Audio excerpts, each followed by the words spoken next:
start this webinar. So we're going to do, because we have a lot of people who are joining us this morning. So I guess I need to do a little bit of housekeeping and let everyone know that this webinar is being recorded. So this is the perfect time to hit your video if you don't want to see your photo on there.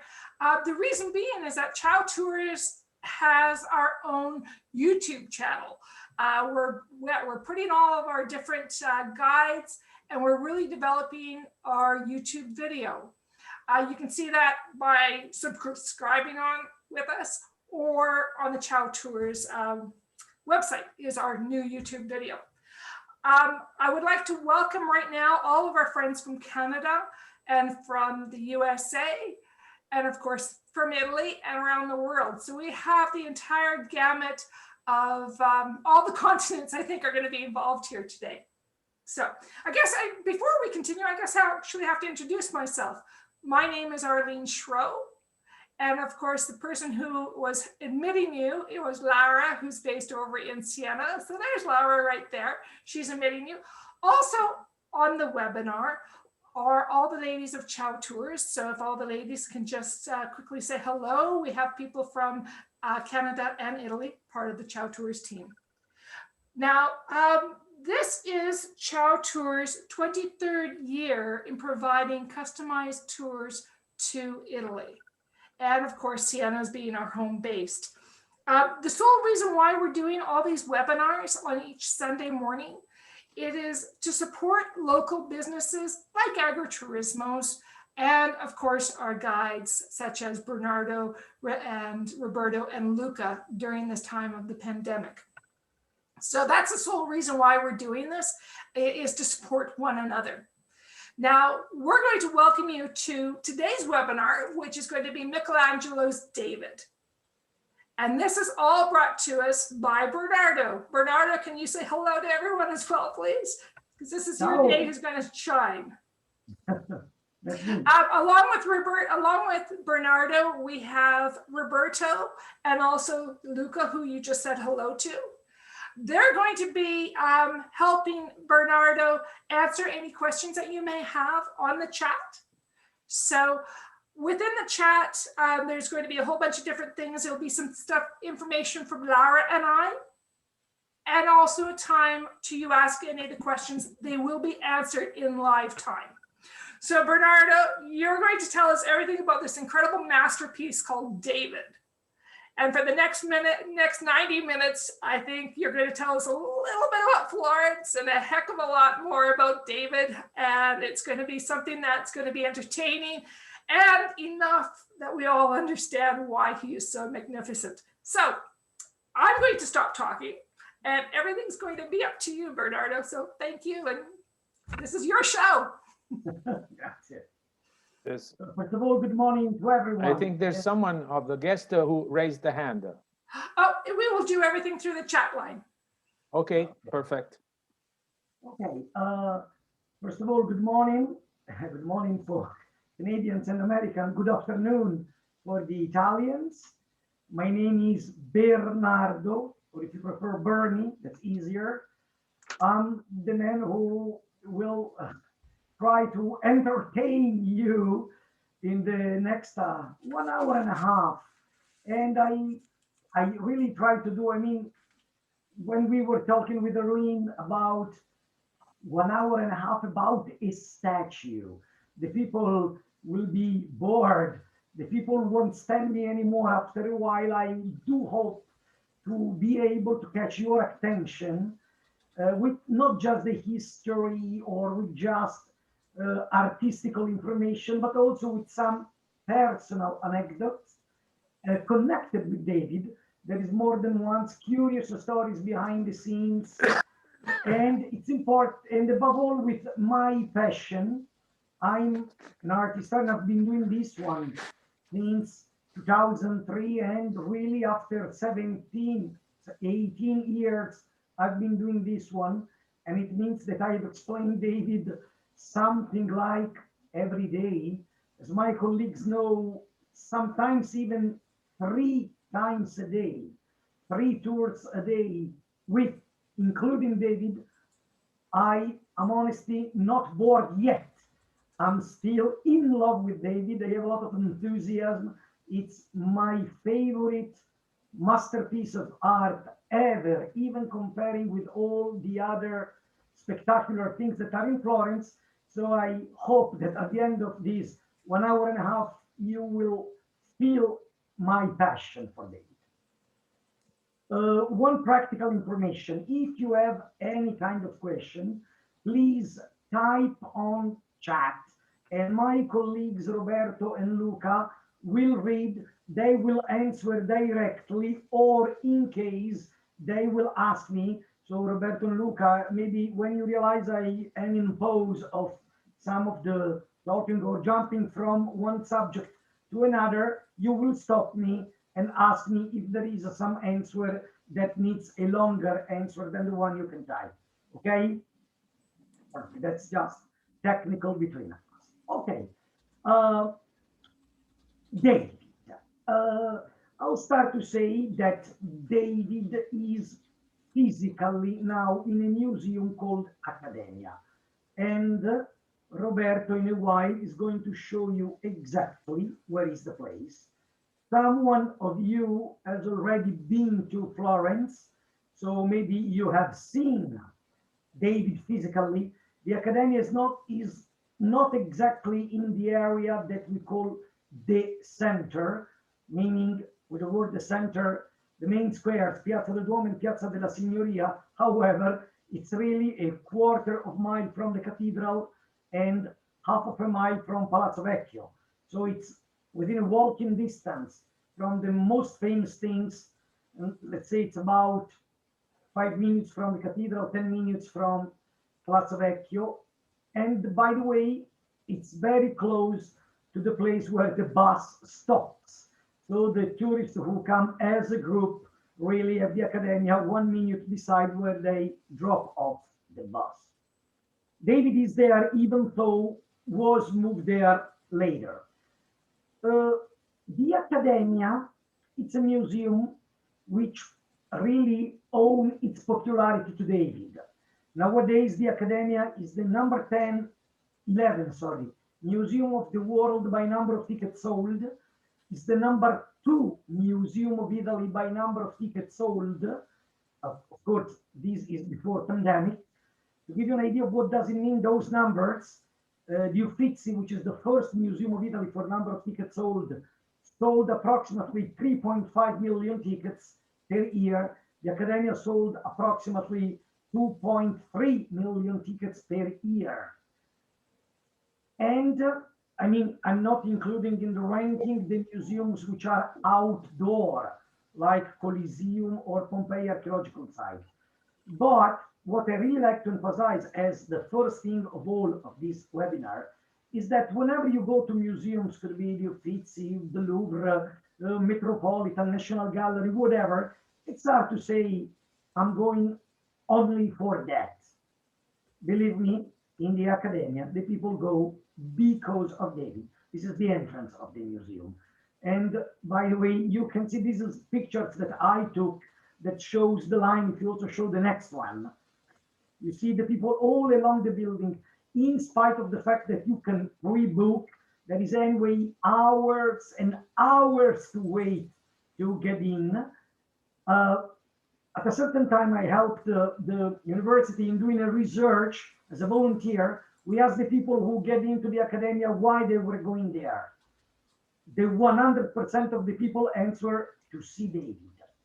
And the second question was, if David is not here, will you come anyway, even if the museum is free entrance? The answer was no. So all those people come to see specific that statue. As we will see during the time, is for several reasons the most famous statue ever done. But once you get into the Accademia, I will spend the first 5 minutes just to let you know that it's not only David. As an art historian, I'm a little bit disappointed that the people think that Accademia is David and that's it. Because in the Accademia, there is something more. There are 6 other statues by Michelangelo. Rob, if you go ahead with the pictures. Okay, perfect. This is really the view of the people once you get in the main corridor, and you see beside there are statues. All of them are by Michelangelo, and all of them are totally different from David.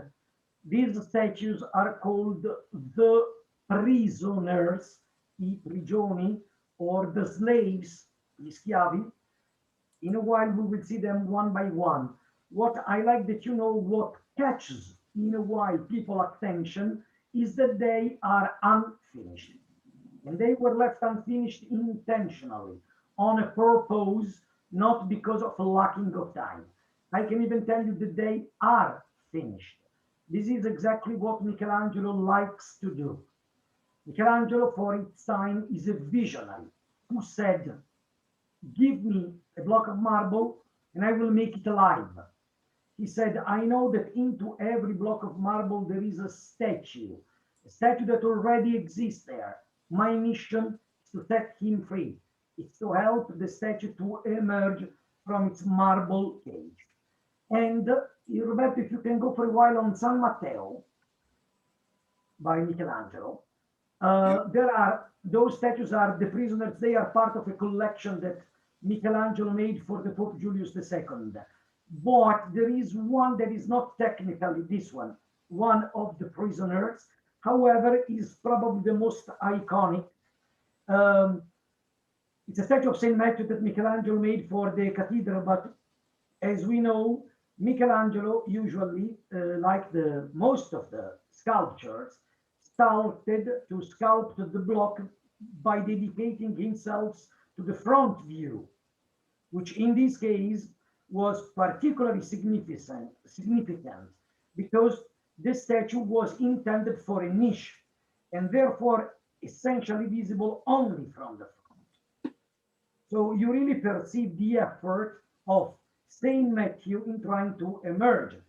His left leg finds a sort of step, rises and bends, alternating according to the rules of the technique called Contrapposto, with the right leg extended. The Contrapposto is something that Michelangelo did in the most of his masterpieces. The Contrapposto is a sort of weight shifting serpentine to give to the people the idea of the movement. And the same kind of patterns also moves the position of the arms of Saint Matthew. Head and shoulders are rotating, but with different direction and angles. So the shoulders are twisted to the left, the neck to the right, the face to the left, in the name of the maximum dynamism, which is the idea.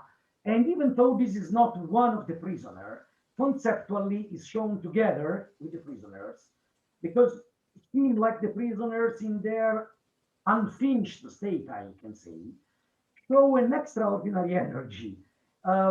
Really, as they were caught in the primordial act of freeing themselves from the prison of the rough stone in an epic struggle against the chaos. And they are in different finishing states. And this allowed to understand the sculptural technique used by Michelangelo, who started the work on the marble block, by first pulling out the main view and then completing the rest, chiseling away all the surrounding material. And to finish this introduction on the prisoners, I like to say that the aesthetic function of them in the original project was in order to create a sort of spatial movement around the pillars. In fact, the posture of each one of them is different and helps in contributing in making the space of everything extremely dynamic.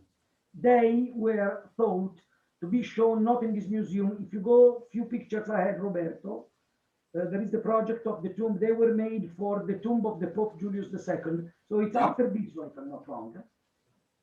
You can go just a couple of pictures ahead. Okay, this is the project for the tomb. Michelangelo met the Pope Julius II and he asked him a project for the tomb that should have at the beginning 32 of those statues, then reduced to 20, then reduced to 12, and then the final project was 8. 4 are in the Academia, 2 are in the Louvre in Paris. 1 was done and probably destroyed, 1 was never done. For the ones of you, if you go to the next picture, for the ones of you that has been to Rome, just the next one moment. Okay, this is what remains of the tomb of Julius II without those prisoners. And at the end, they decided to put a famous statue, which is the one of Moses. If you can zoom for a while, because there is one of the most famous statue of Michelangelo, which unintentionally was not made for death.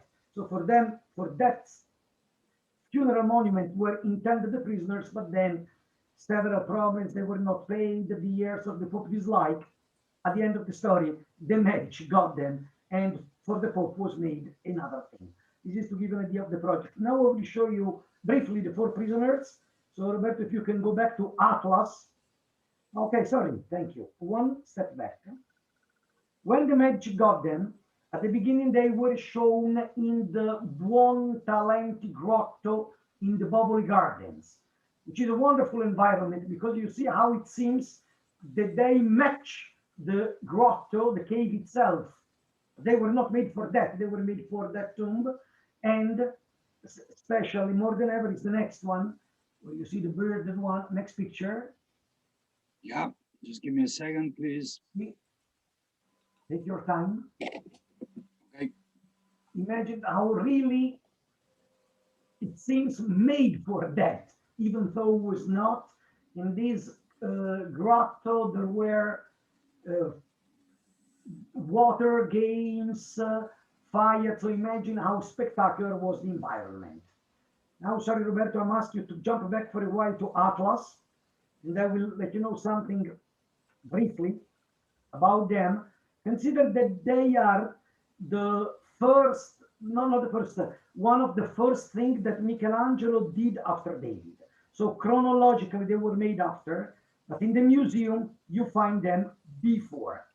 This is very, very briefly, because then we have to focus on David. This is Atlas that owes its name to the shape of the non-carved block, which seems to weigh that much, like a straight boulder with effort over the head of Atlas. In reality, the block had to contain the head itself and the arm without distinction, but was not finished intentionally by Michelangelo.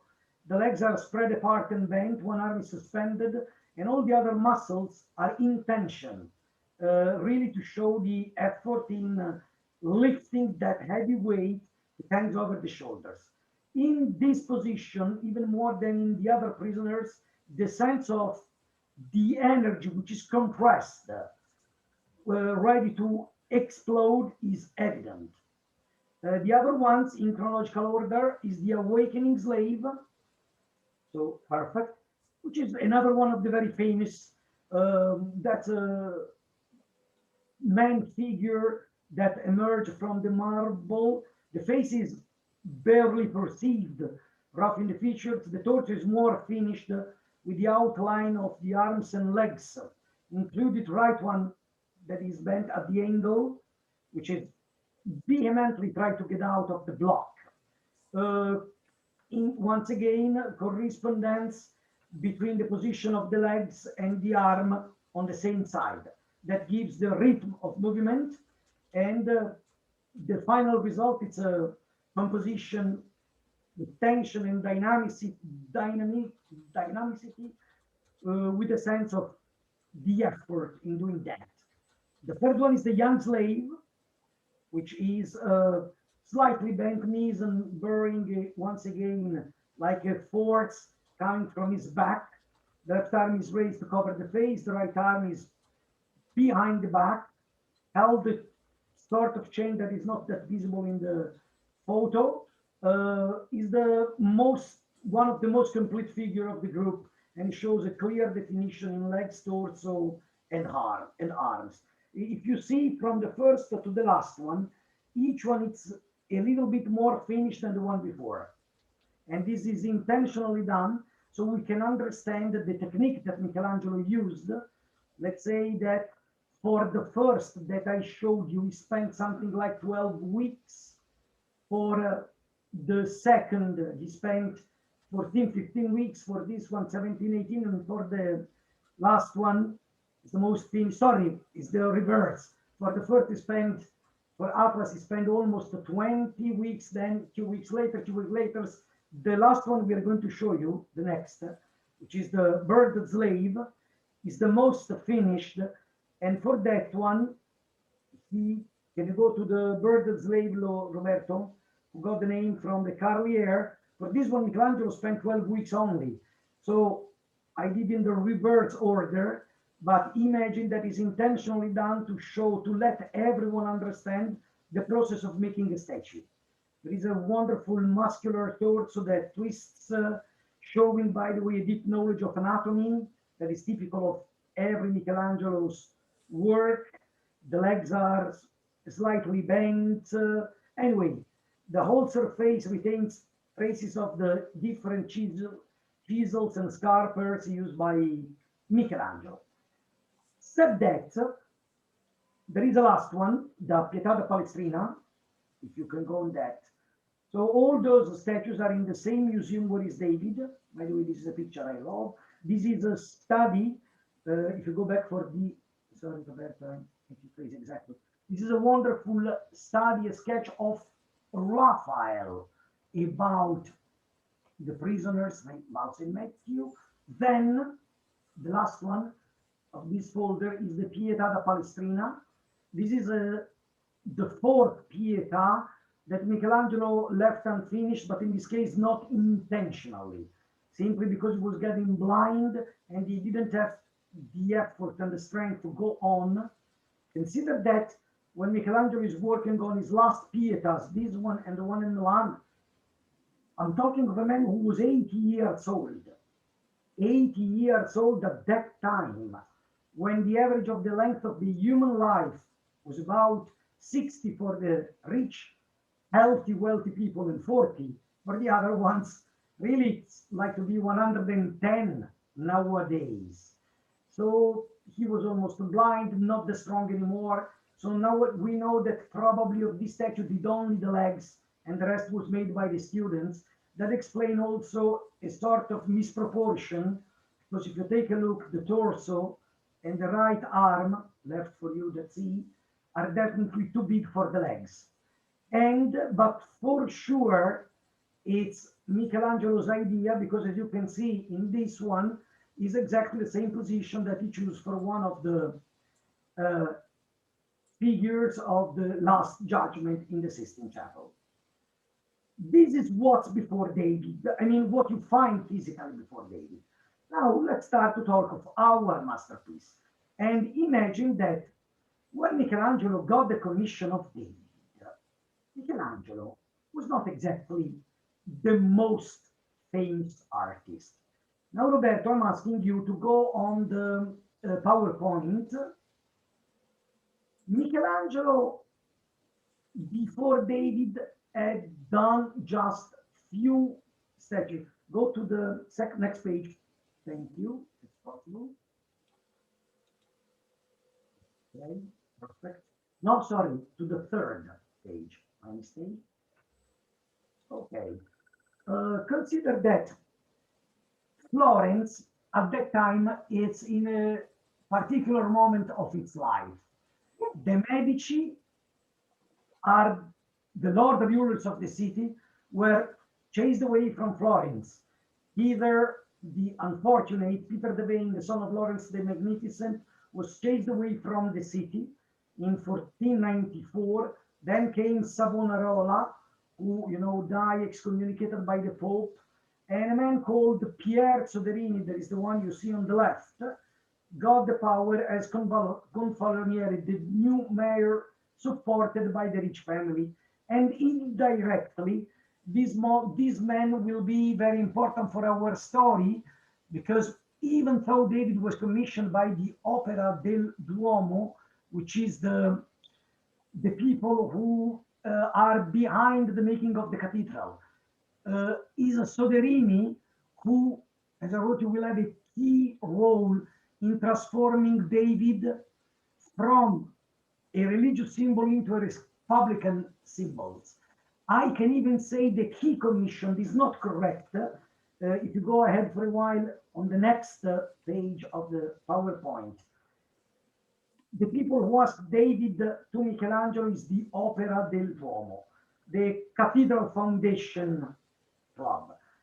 They had a block of marble already carved out from Carrara. This marble was not a good one, was a terrible block of marble. To the point that Michelangelo will write in his memoirs, this is by far the worst block of marble I've ever worked in all my life. He said it's bad, it's dirty, it's dark, it's full of cracks. Whenever I hit, lot of sparkles are coming out. I've broken several chisels. And he was not, it's even funny to say, not the first choice. Before us, Michelangelo, the Opera del Duomo called the three other sculptures. One called Agostino di Duccio, then one called Antonio Rossellino, then another one called Andrea Sansovino. And all of them, for different reasons, started and then quit because the marble was bad. No one wanted to run the risk to lose his reputation in working on this bad block of marble. So Pieta Soderini, who already have seen something that Michelangelo did in Bologna, offer to Michelangelo this chance. But we also have to say that Michelangelo also offered himself to say, challenging Soderini, that Michelangelo said, okay, I will do that. I'm better than the other ones. We know Michelangelo's personality. Michelangelo is by one side, probably the greatest sculptor ever. On the other side is a man, touchy, moody, grumpy, arrogant, presumptuous. So he really challenged and said, I'm better than the other one. Let me do the statue as I like. If for any reason you will dislike, you won't get it. And this is something that he said to the Opera del Duomo and to Soderini, knowing something that I don't want to spoil, that you will know in a while. So Michelangelo really got the chance and decided to work alone. One technical information to Roberto. While I'm talking, if you like to go to the, after that you show the marble, there is the next page. If you like to go to the pictures I took to put them on the background, these are something, some pictures taken from the quarries of Carrara.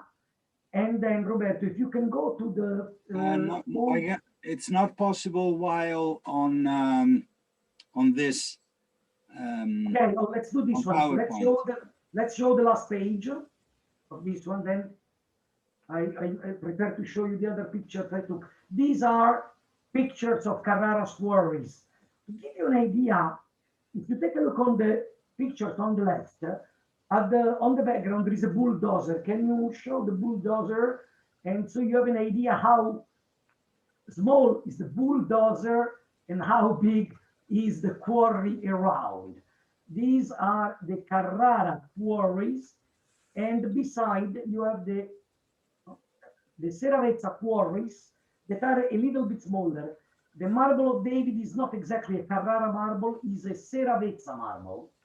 Now you can close that, not necessary anymore, the PowerPoint, and show to the people the pictures of the quarries that are in the other folder. Seravezza is just beside Carrara. We say, to make it easier, Carrara marble, but it's not exactly Carrara marble. Sorry, Roberto, before this one, the pictures of the quarries. That is in the folder. Thank you, sorry. Because there are too many things to show you and we are jumping from one to another one. Okay.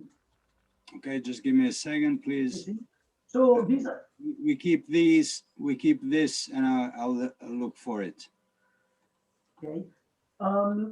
those quarries are just beside, but the marble, it's a lower quality. The sculptors look for the marmo statuario, which is a kind of marble which is perfect for marble statues. The Romans started to do it. Those for Seravezza marble is not that good, and that's why it was full of cracks and refused. Anyway, in the meanwhile, I'll go ahead with the story while Roberto show you the quarries from which exactly the marble was taken. Okay, these are some of them. Can you show you the one before and after, so people have an idea of, let's start with the first. Okay. Okay, because I like to show you the really first picture of all. Yeah. Okay. Okay, this is really the quarry from which the marble was taken. Then you have an idea, going ahead picture by picture, with the second, thank you. That is how it's possible to move. You have to imagine that those blocks of marble, the one of David is a total of 16 feet. Imagine that the block of marble was 17 feet. David weighs more than 5 tons. The block of marble originally probably weighed 7 tons. So this is how they physically moved the marble from the quarries to the port of Carrara. Next picture. And from the port, can you go to the next picture, please? Showing the Carrara's port. Exactly. This is the cave of Seravezza. And then Montecristi, there is another famous cave in the area. Okay, from the Carrara's port, arrived to Florence on river. And if you go ahead with the pictures, because it's useful for a thing I said before, that is how physically at the end was moved to the square. But there are also, I hope is here or in the other folder, the pictures of the chisels. No, probably is in the Yes. next. I'm coming. Anyway, can you show the next picture after these? That I like to emphasize when, okay, perfect. These are some of the chisels used by Michelangelo to work on the block of marble. This is the gradina, a sword that works conceptually as a comb, is to make a scratch effect. It's called the tooth chisel. You have some examples of the gradina. Go ahead, picture by picture, please.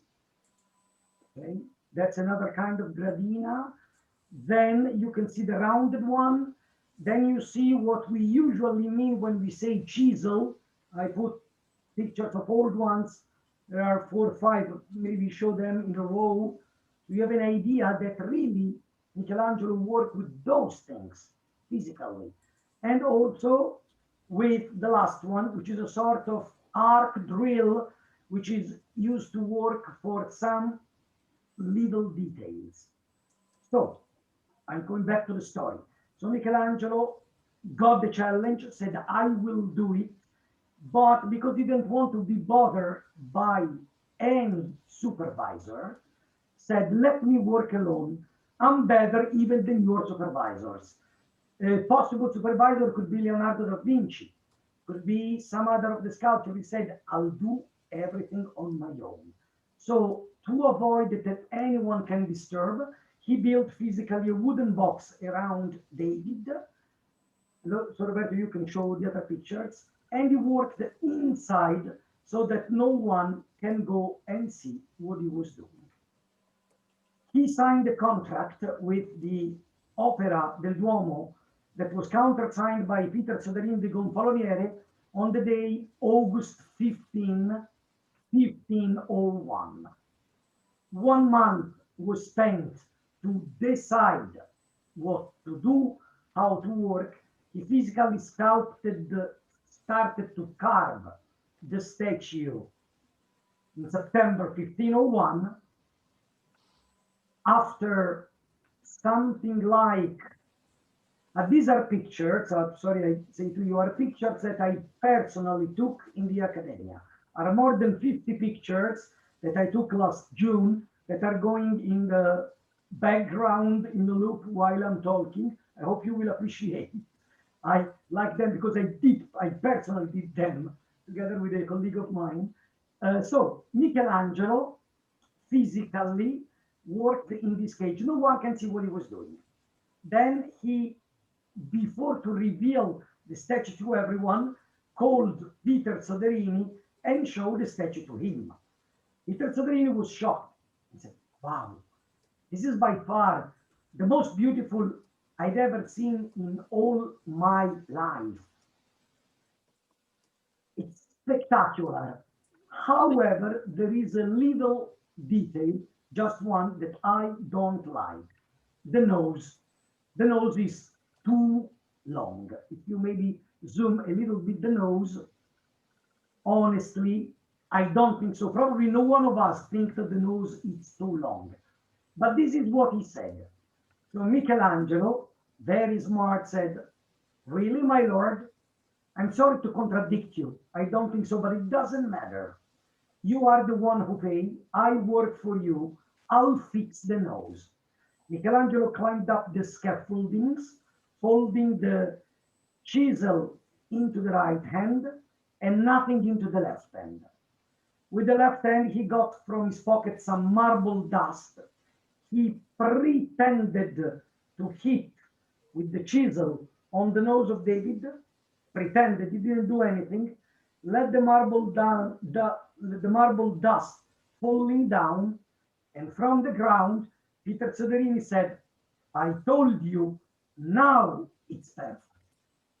So practically, Michelangelo made fool of him without doing anything. This is Michelangelo. But this is the beginning of another problem. Michelangelo unexpectedly, don't forget that he worked in the cage, so no one can see what he was doing, unexpectedly made a statue of a giant, because David is 16 feet tall, of a giant completely naked, which is a huge problem. First of all, because nudity was not that appreciated at that time, but above all, because David originally should go in the church. Roberto, I ask you a little stop from those pictures to go to the other ones where on the folder I call the location, possible location, but I like to show to the people which is the first idea on how to show David, on where to show David. The first idea was exactly into the cathedral. If you can zoom for a little bit, you see close. The first idea was probably beside one of the columns at the end of the main nave. The column on the right side, exactly that one, should be probably there. This is one option because the documents are not clear. There is another option, and you go to the next picture, that David maybe should have been shown on one of the buttresses of the cathedral. This is a picture that I took in 2010 when there was a special exhibit and they put that statue, which is a replica of David. The only thing that is not made of marble is made of other material, that in the place exactly where in the place that they supposed one of the options of the chances where David should have been shown. And there are more than one picture of David up there. You can go ahead with the, this is very small, jump over. That seems to be bigger when I download it. But you see, these are from the ground. So one option is this one. One option is into the church. Please show the next picture.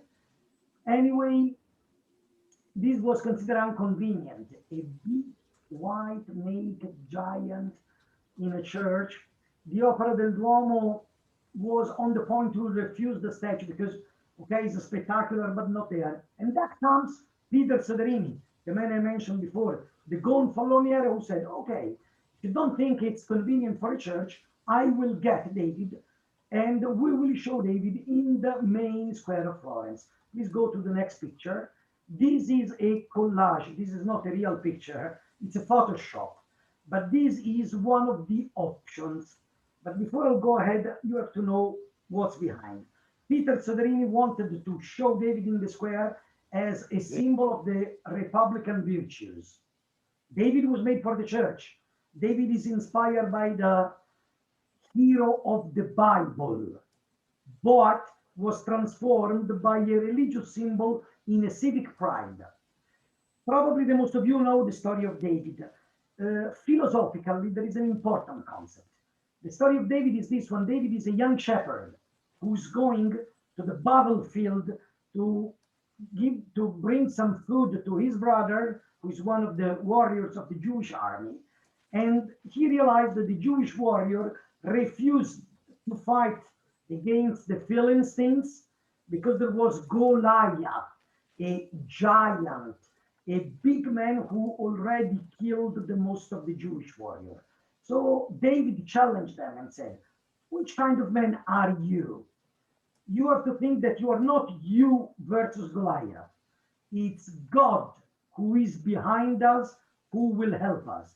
If you believe that God is on your side, we can do that. This is the concept of the story. If you believe that God is with you, you can do everything. You can kill a giant. So David said, I don't even need any weapon. He refused the helmet and the armor of King Saul and decided to fight with Goliath because God will move his hand. And then you know the rest of the story. He got a stone, the sling, and hit at Goliath. The concept is, if you believe that God is with you, that you are on the right side, you can do everything. Using this concept, David was shown in the main square to protect the town hall from the possible return and revenge of the Medici, who were trying to find a way to come back to Florence. And not only, where to show David was not decided by Michelangelo or by Peter Soderini, was decided by a commission of artists. Let me tell you the names of the members of this club. Leonardo da Vinci, Filippino Lippi, Andrea Sansovino, Della Robbia. Those people, if you go back to Roberto for a while, to the one before, someone wanted David into the loggia.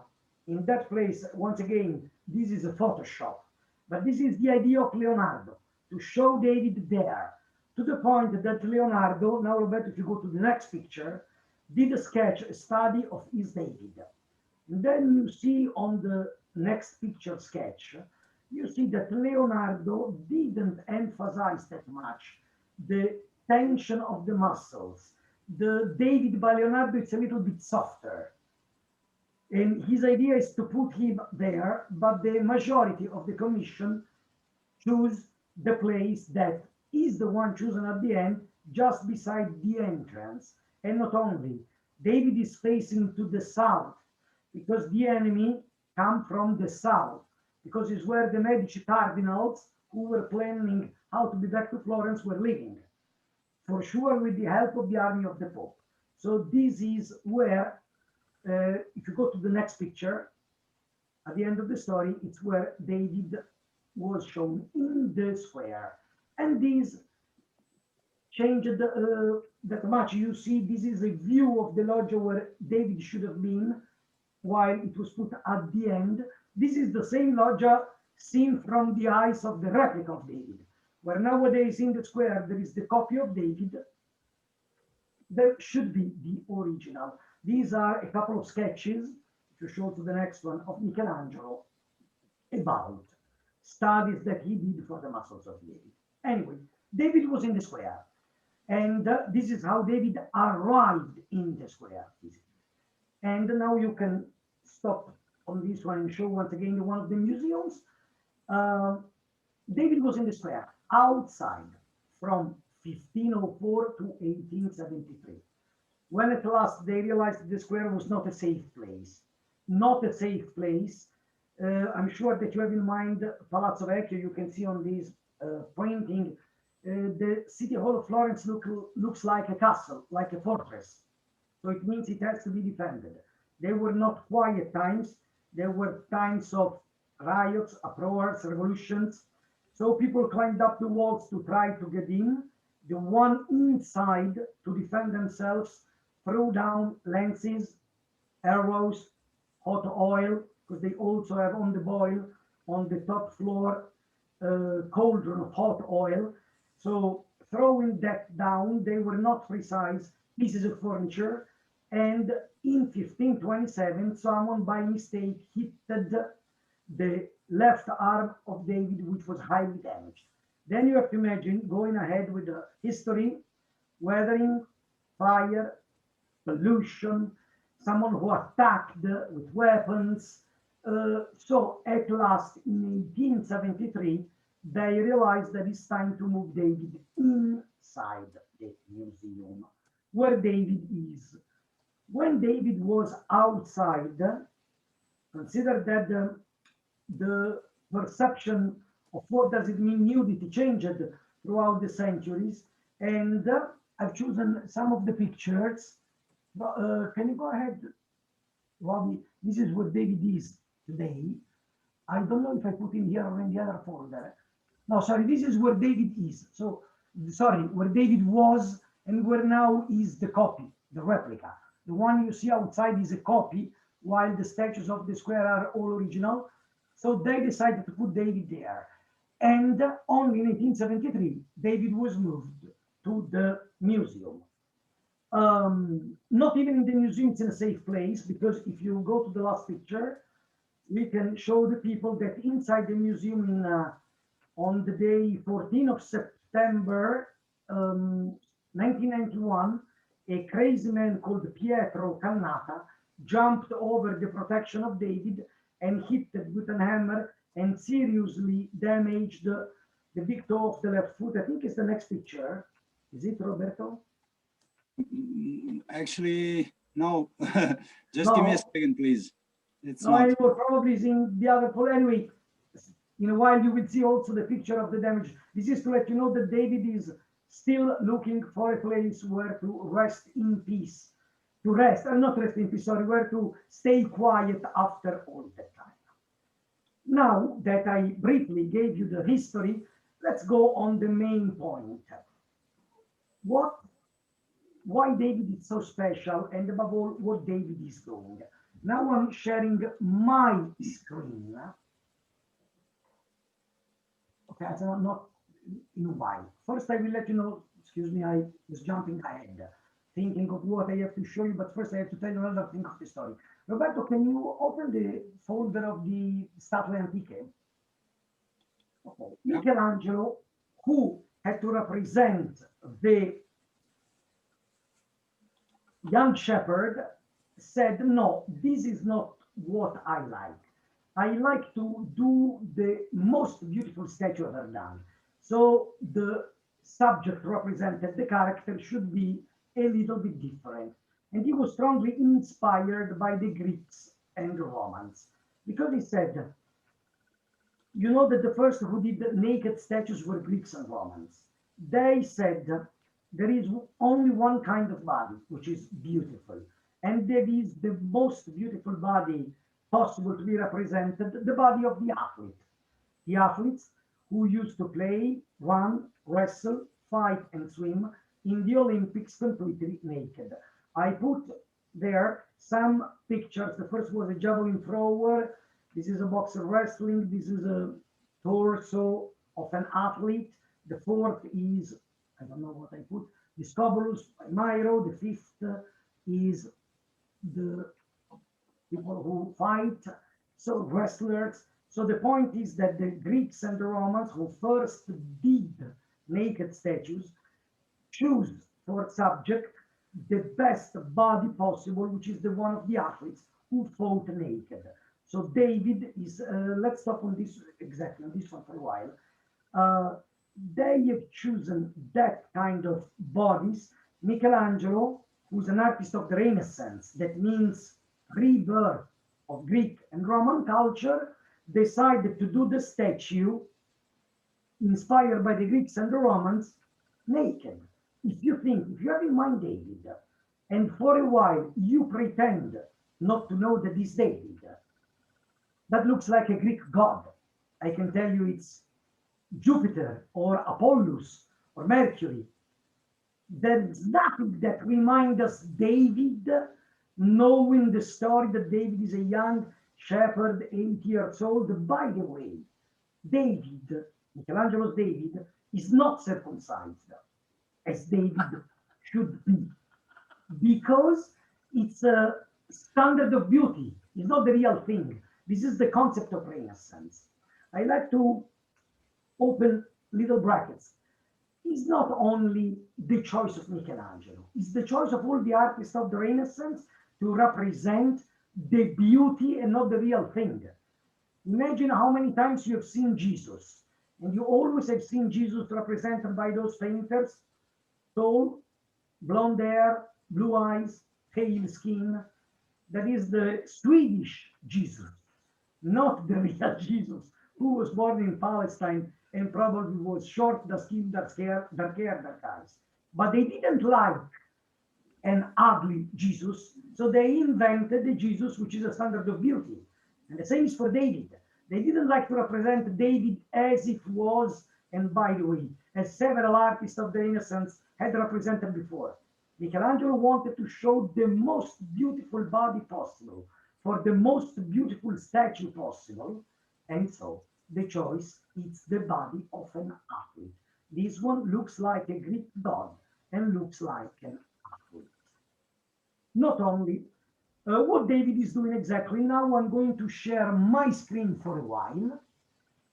Okay. Sorry, will disappear the one of Roberto and will appear my screen. Okay, can you see the right image? Yes. Can you confirm? Perfect. Okay. Yeah. This is a software. There is a software that is very interesting because through this software, first of all, I can slightly rotate. Sorry, find the correct position. Okay. So you can have a view on the statue. Now, before I forget you, you see this thing, this is the trunk of a tree that Michelangelo intentionally put there in order to avoid a collapse in case of a subsidence of the soil or vibrations.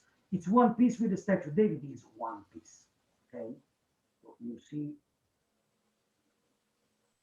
the backside as well. Now that you have seen, I like to emphasize the detail, one detail. First of all, let me joke for a while. Starting with my wife, this is the best side of David. It She is. said, this is by far the best bum I've ever seen in all my life. I think so too, 500 Bernardo. Sorry? I think so too. Let me say that all the women I know agree. I still have to find a woman who tell me, no, I don't like that. And my wife also say, 500 years old, still firm up there. Anyway, beside, I have to move your eyes from the detail of the butt to the right hand. Because David is holding something into the right hand. You see, David is holding something. This is not the stone. In spite of the fact that in a lot of books you read that is the stone, that is the handle of the slingshot. And you have to imagine, maybe after I've shown you this one, imagine the slingshot that, how can I, you have to take a look, okay, excuse me. Okay, can you see, now forget for a while the screen, take a look at me. I hope I can show you, okay. Maybe I go a little bit far. Okay, can you see what I'm trying to hold? Yes, we can, Bernardo. Okay, you have to imagine that David is holding in the right hand the handle, and in the left hand, no one sitting, but okay, in the left hand is the stone. Now I will show you on this software. Okay. Let me show you. This is what I have to turn again. Okay, then rotate toward you and enlarge. The stone is in here, in a sort of sack of pocket. And now if you take a look at me again for a while, you have to imagine this kind of dynamic. I hope really to show you something. Okay, imagine This is how it works. Okay? And then he threw the stone. That is the way, the dynamic of what David is going to do. Taking a look with a very proud sight, that now I hope I can emphasize, if I can make it shorter.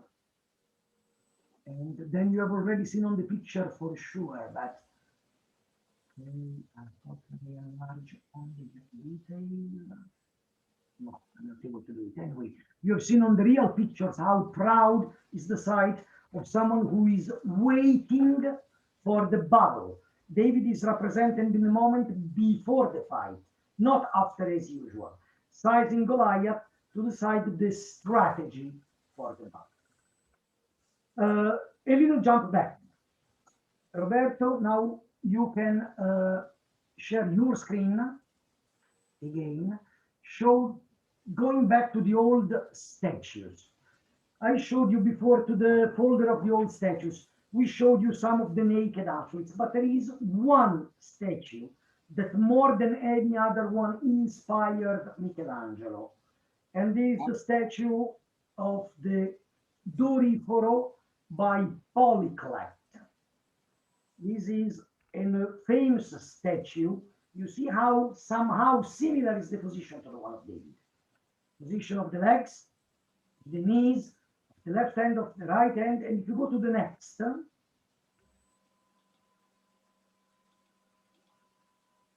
okay, this is the reconstruction on how should be. So he should have, probably he had a lance on his right hand, not a sling as David has. So you've seen the handle of the sling and the stone. Probably he had that, but somehow it's inspired. This is one option. If you go to the next picture again, the next. Okay.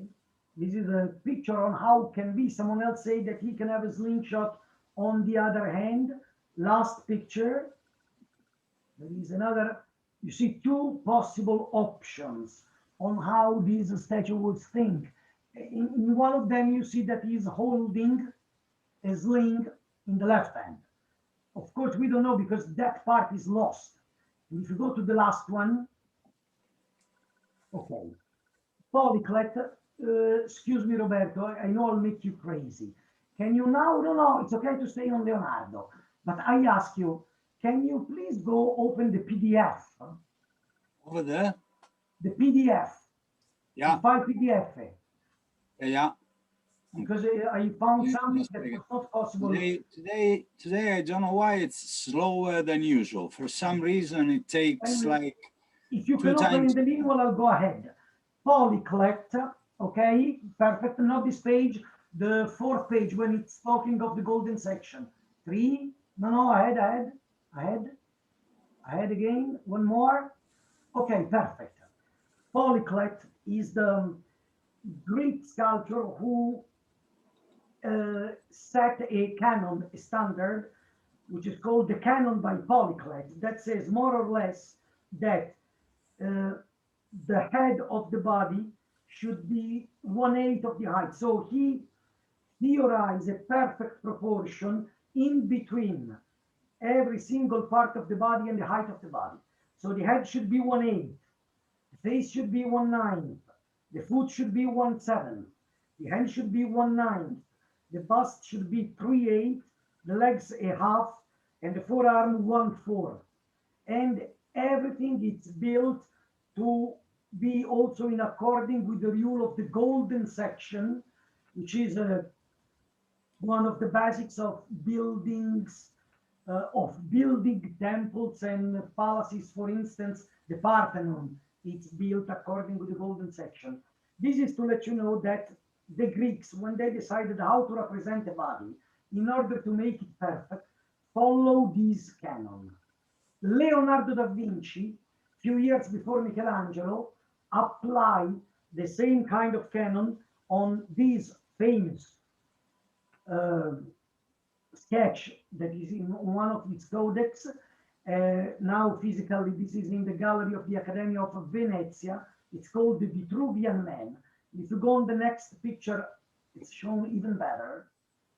This one is perfectly matching the canon by Polyclet. So the head is 1/8, the face is 1/9, the foot is 1/7, the hand is 1/9, the bust is 3/8, the legs are 1/2, and the forearm is 1/4. The Man of Leonardo perfectly matches that one. Michelangelo's David perfectly matches that one. And consider that because it was not measured exactly at the time with our instruments, Leonardo and Michelangelo were able to do it just because they have the artist's eye, and with their sight at a glance understood those mathematical proportions.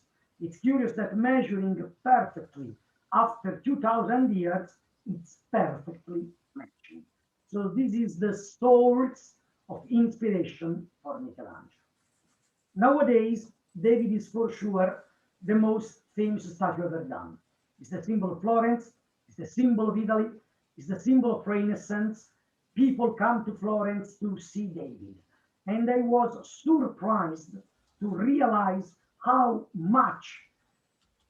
many people who don't know something about art history anyway know this man. I have a personal anecdote I like to share with you because believe me, it happened to me and I will never forget.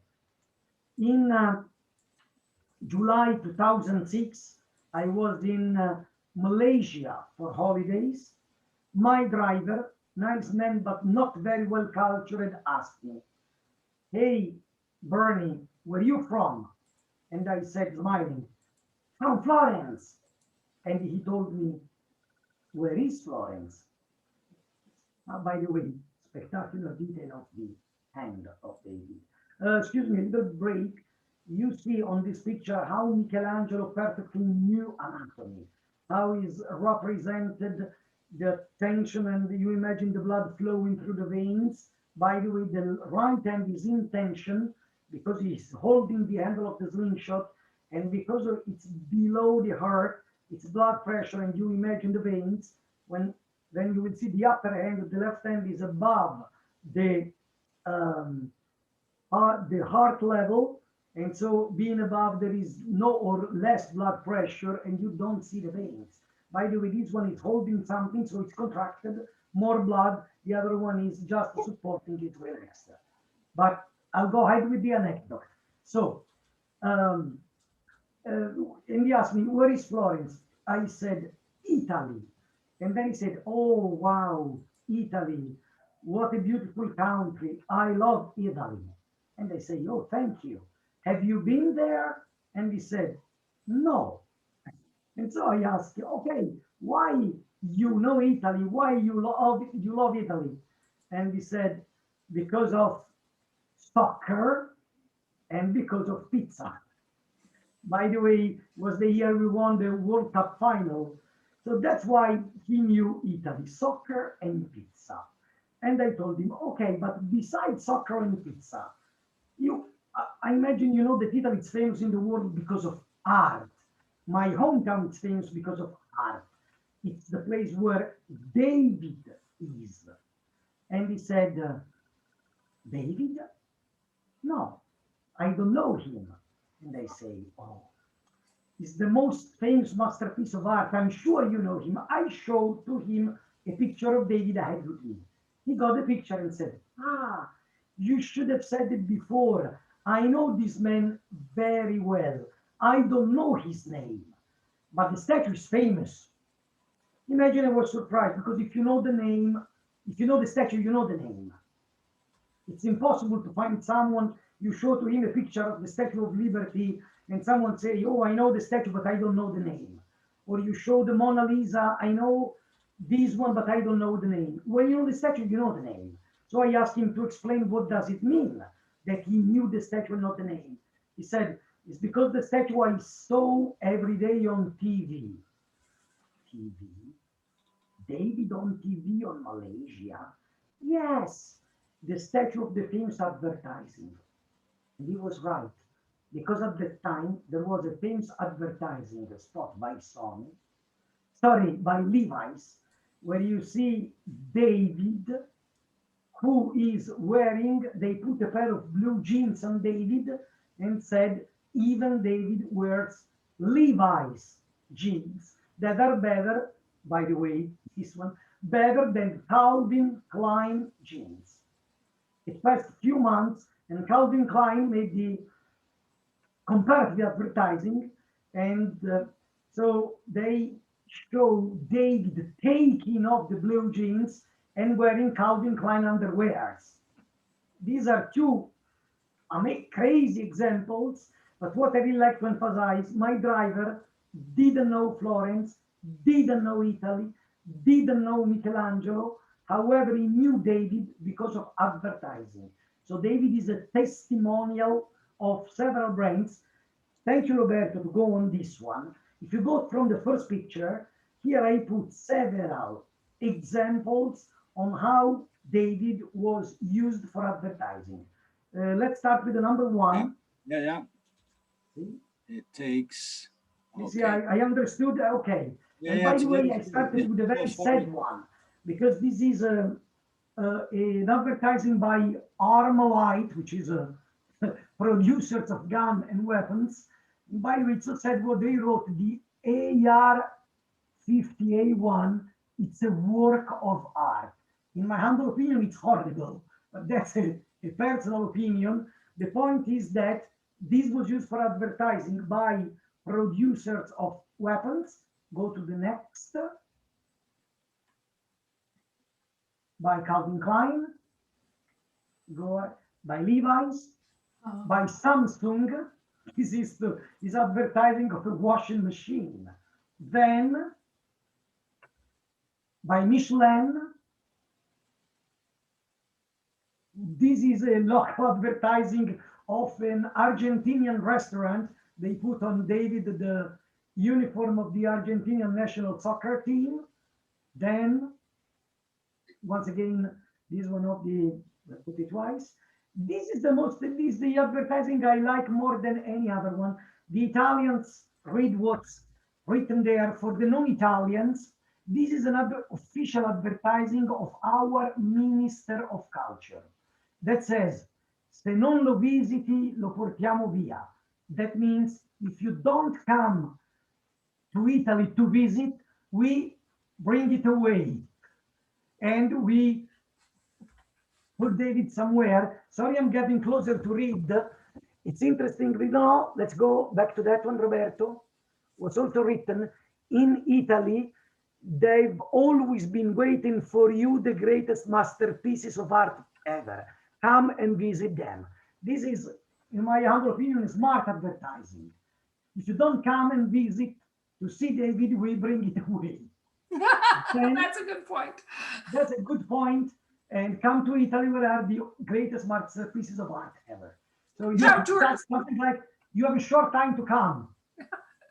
Well, Ciao Tours, with Ciao Tours, of course. I mean, yeah, Italy will be open at the end of September. We will be ready for you. Exactly. We are waiting for all of you that are on this webinar. Arlene, you can use this one because I think that the copyright expired. This was of 1995, okay. So you can use somehow. Ciao Tours will bring David to you. Something. Of course we can. Of course. Jokes apart, if you go ahead, there are some other. These are not advertising, but are funny things I found on the internet. David on Hawaiian style, David who became fat. Oh, yeah. I don't know what I put if you go ahead. This is unfortunately a real one. This is a model perfectly matching the original in size, not in weight, not in material, that for 1 year was part of an exhibit. This is the courtyard of the Accademia. So really 20 steps, 30 feet from the original, just outside in the courtyard of the museum, there was this modern David. I mean, done, how David could be, making him human. And it was criticized, and someone said, this is the metrosexual David, because probably lose all his, how can I say, being a nice man, the macho side of David. Very, so this one was funny with exactly the next one with this one, parental advisory. I love. Then this is the what David now bored of all those people. What is doing now? Taking a selfie. Anyway, these were just to let you understand how David is famous used for advertising. But there is another thing I like to emphasize before we come to the end. I asked, before Arlene said that she confirmed my wife's opinion about the beauty of David and his backside. Now I'm halfway between joking and being serious, because that's a joke I did, but I really like that you know that I really do, and what I'm going to tell you are real answers of the people. Dealing with people from all over the world, I asked these to people of different nationalities, with different standards of beauty, and by the way, to women of different age, who of course has a different standard of beauty. Asking a 16, 17 years old girl, who is the most beautiful man in the world? They answered Justin Bieber. But now Justin Bieber, it's even too old for a 16, so they will probably answer the singer of the boy band, which is the most popular at the moment. This is the typical answer of the 17, 18 years old girl. When they become a little bit older, they say to the same answer, Justin Timberlake, for instance. If I ask a girl in the 40s, probably the answer could be Brad Pitt. If I ask a girl who's a little bit older, maybe in her 60s, the answer is George Clooney. If I ask a girl in the 80s, the answer could be Robert Redford or Paul Newman. If I ask a girl in the 90s, the answer is Sean Connery or Rodolfo Valentino, whoever has an idea of the standard of beauty, which is based on the age and culture. All those girls agree on the fact that David could be a standard of beauty. I always ask, but do you really like that your boyfriend looks like David or your husband looks like David? 100% of answer asked to thousands of girls in the last 20 years, and the answer is always yes. Of course. If it's only a judgment about the physical beauty, this is still, after all that time, the standard of the man beauty. Based on Greek art, mathematical concept of proportions, but above all based on the exceptional touch of the artist, Michelangelo, who from a bad block of marble, because don't forget that the marble was bad and refused by the other artists, was able to make a statue that became the timeless standard for the man beauty. Something that spectacular that no one ever done before. And I like, because I jumped from the old times to what the people think today, I'm jumping back again to the old times. And I have to find it somewhere. Okay, here I will read now because I don't want to do any mistake with any word. This is what a contemporary of Michelangelo called Giorgio Vasari, who is a great artist too, but above all is an art historian who wrote the famous book, The Lives of the Most Excellent Painters, Sculptors, and Architects. Consider that the most of the information that we have about Michelangelo are taken from Vasari and from Condivi, who's the other biographer. These are exactly the words of Vasari.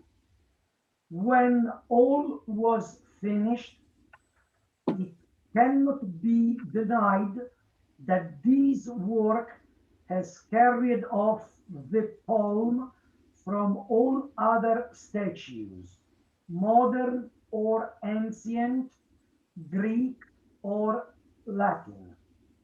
No other artwork is equal to it in any respect, with such just proportion, beauty, and excellence as did Michelangelo finish it. Because in it may be seen most beautiful contours of legs, with attachment of limbs and slender outlines of flanks that are divine. Nor has there ever been seen a pose so easy or any grace to equal that in this work, or feet, hands, and head so well in accord, one member with another, in harmony, design, and excellence of artistry. And the last sentence is amazing. And of a truth, whoever has seen this work need not trouble to see any other work executed in sculpture, either in our own or in other times, by no matter what craftsmen, living or dead. In other words, Vasari, few years after the David was done, because David was enormously successful, even at his time, was considered by the contemporaries the best statue ever done. Vasari wrote something like that just few years after. I think that that is the best acknowledgement possible about a masterpiece of art, and is not said nowadays. It's written at that time. Another curious thing we know from the documents, and believe me again, it seems I'm joking, but I'm serious. It comes from the documents. The women of Florence, when David was shown outside, and imagine how different was the role of the woman in the society at the time, with so many restrictions on which should be their public behavior. Consider no one was allowed to kiss in public. The women always have to be covered and dressed, modest. In spite of that, we know from the documents, according with Condivi, that the women of Florence of the 1530-40 stroll around David and say each other probably, have you seen? I wish my husband looks like. There were lines of women turning around the statue in the square, according to the biographers of Michelangelo. So automatically David became the quintessence of the beauty itself. Now, the last couple of things. I like to share with you two curious anecdotes, and then I will briefly show you some other David done by some other artists. There are two, Roberto, all the pictures that Roberto was showing are pictures that I took personally. And by the way, you can put them or as you like, or even the other one, there is the other folder where is written Originale. You can show them just to show while I'm talking other pictures, other details. The last two anecdotes, it's another thing that once again happened to me personally. You know that there is a wonderful replica of David in the Caesar's Palace in Las Vegas. I was there. My best friend was playing a poker tournament. I was bored, so I strolled around. I found this replica. There is a plaque in which is written, based on the one of Florence, matching the same size, weight, and material. Size, yes, it seems so. Weight, probably yes. Material, it was too shiny, had an over polish effect. So I didn't think that was the real material, that was real marble. So because there was no one, and consider it was 3 a.m. in the night, I climbed up the pedestal to touch the statue, to really feel if it's marble. Me stupid, because I forgot that in casinos, there are cameras anywhere. So there was the red alert, whoop, whoop. And time for me to jump down, that came a man of the security, by the way, very nervous, another fault. I didn't realize that they were, it was in 2002 after not after the Twin Towers, it was after another terrorism attack. So imagine there were days of red alert. So they jumped, and I remember that he really put a rifle to me, put your hands in the air and shouting something I couldn't say now live. I say, don't shoot at me, please. I'm an art historian. I just want to touch the material to check. Sorry, I know I didn't have to do, but he was very nervous. But fortunately came the manager of security that realized in a while that I was not drunk and I was not a terrorist. So he said, okay, no worries. I mean, you really can say touching. I said, yes, I'm an art historian that every day explain the original one. I'm from Florence. I see the original every day. And he said, oh, wow, from Florence. I've been to Florence exactly last month for holidays. Before we start to talk about David, consider it's 3 a.m. in the night. A couple of clients of the Caesar's Palace came to be back to their rooms to sleep, and they stopped because it was unusual and probably funny at 3 a.m. in the night, find an Italian that was explained with Italian accent, the history of the statue. 5 minutes later, 2 more, believe me, at 4 a.m. in the night, there were 20 people around me listening to the story. At the end, everyone was happy, they clapped, but it's not the end of the story. Now the best is yet to come. Because when everyone left, the manager said, no worries, there is only one thing that this is the replica of the Caesar's Palace. There is only one thing I have to tell you. I really don't want to do it, but I have to. Because the alarm rang, I have to report to the police what happened. Consider that I don't know what does it mean exactly. Maybe the police come, maybe I'll be fine. I'll get a fine. So he told me, wait here for a while, I'm back in 30 seconds. Really? In those 30 seconds, I said, he didn't get any document. He didn't ask me for the passport. If I rush away and never be back here, they will get me. But I said, but maybe the camera. So let's wait for what happened.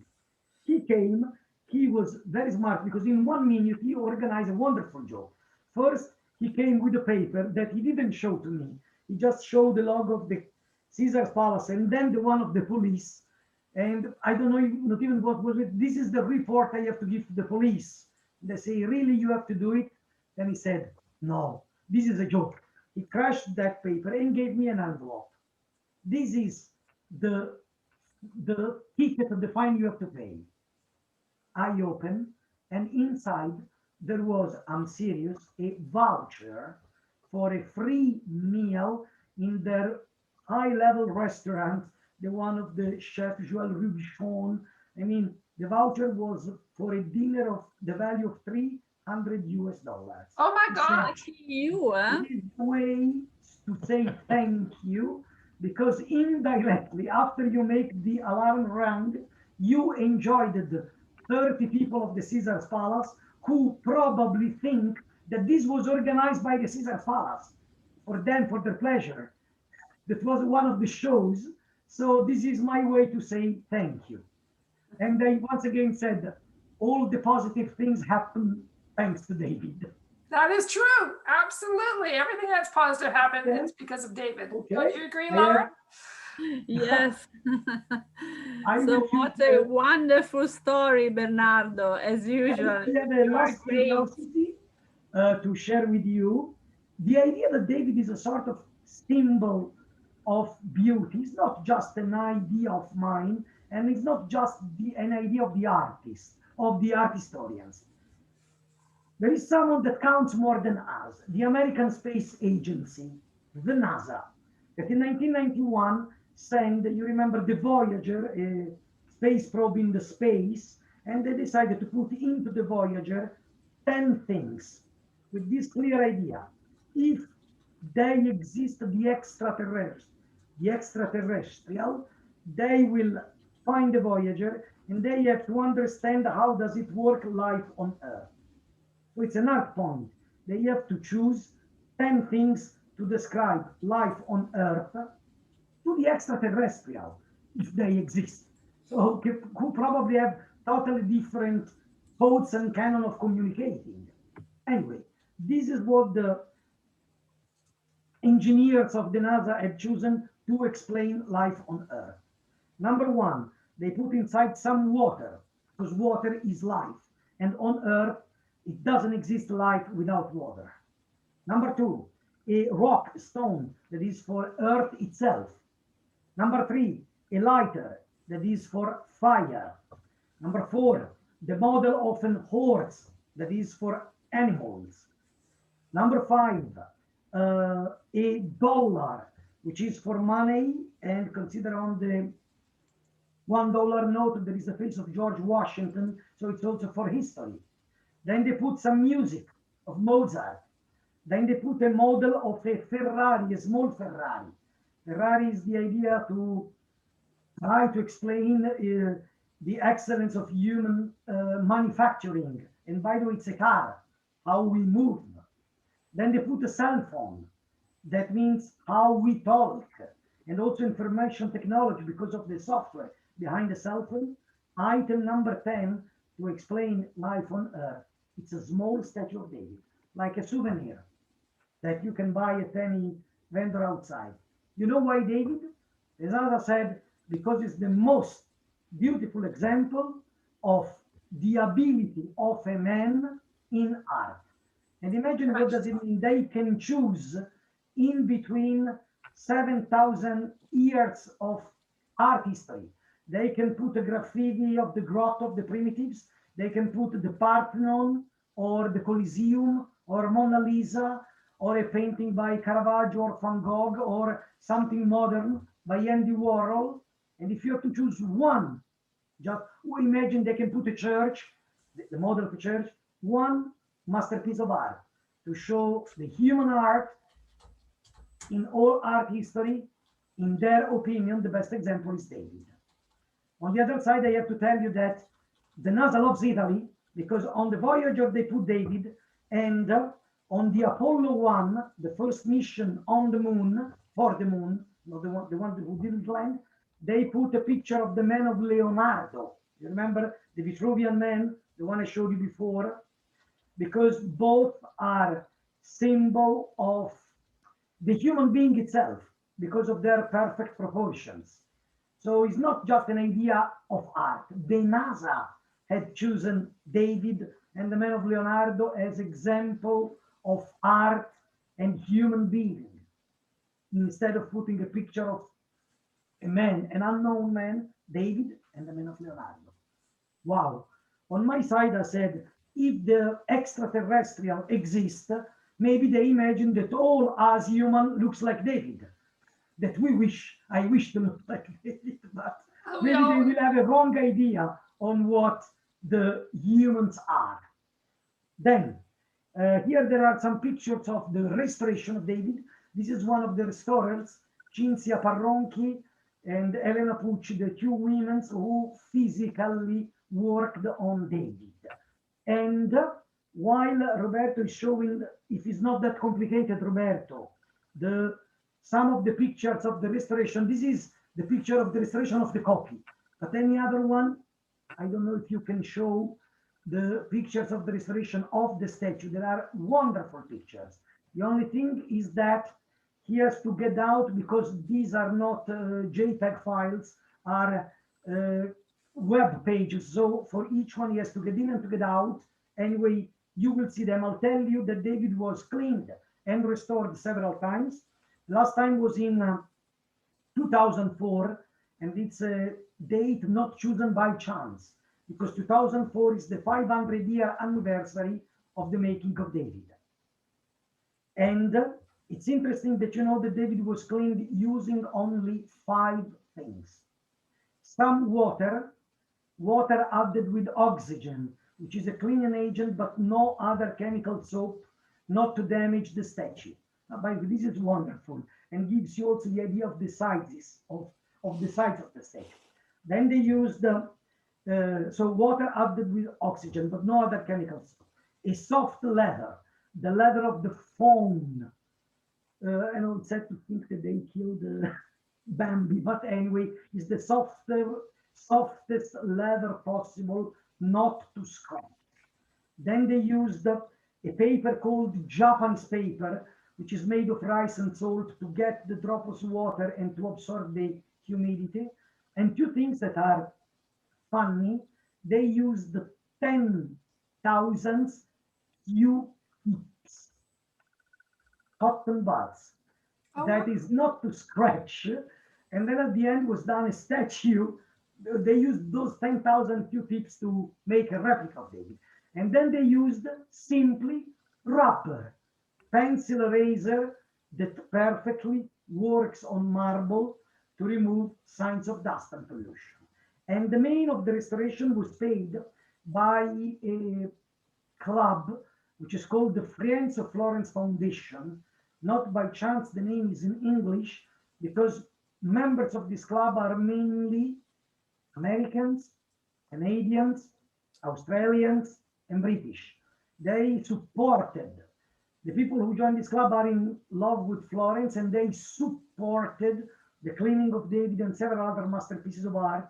Some of the members, famous people, just to let you know, someone that the most of you knows, Sting, the formerly singer of the Police rock band, and great Canadian rock star Bryan Adams, yeah. and famous American politician Michael Bloomberg, formerly mayor of New York, and the famous actor who's Mel Gibson. These are some of the members, but there are so many. Now, the last couple of things.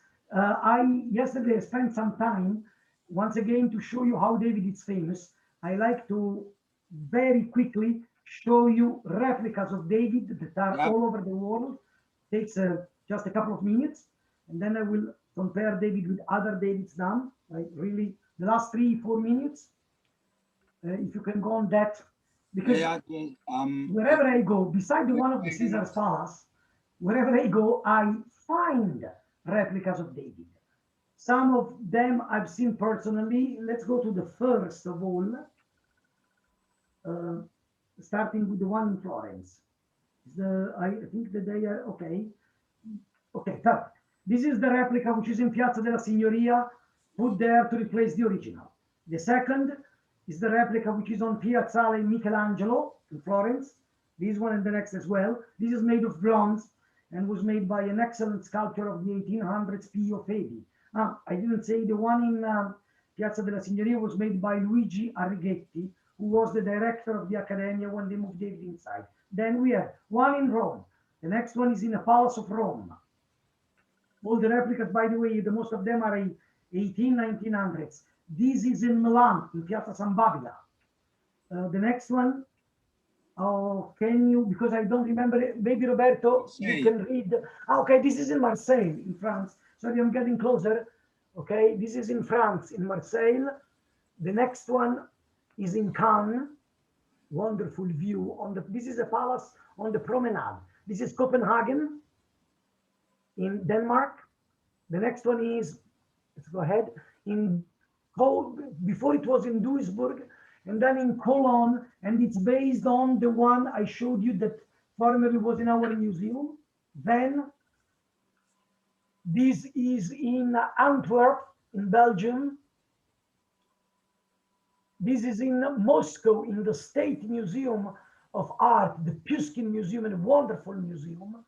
Then the next one, if I'm not wrong, is the Victorian Albert Museum in London. By the way, they are restoring and cleaning. This is on the rooftop of London. On the background, you see St. Paul's Cathedral. Then this is in Korea, in the most important university of Korea, private university of Korea, the Hillel University. The next one is in Victoria, in Brunswick, Victoria, Australia. Like the next one is in Australia as well, is in a place called Emerald Lake in Queensland, Australia. Then this is in Tasmania. This is in a private villa. These are rich people who wanted David in the garden and paid the Carrara masters to sculpt for them 10 years ago. Then we have, this is in Bariloche in Argentina, National Museum. Then this is in Montevideo, Uruguay. Then there are 2 copies in Sao Paulo. This is in Recife, Brazil. 2 copies in Sao Paulo, de Brazil. This is in the square of the center, and the next one is in the stadium. In the stadium, there is a museum where there are several athletes, and they choose to put also David between the modern athletes. Then we have the one in Mexico. This is Mexico City. No, sorry, mistake. See, Mexico City, perfect. Then we have several in the United States, Buffalo.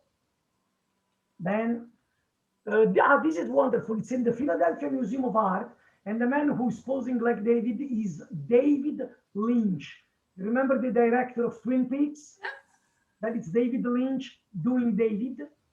Then, if you go ahead, some funny things. Okay. This is in Sioux Falls. It's a bronze replica. This is Louisville, Kentucky. Next one.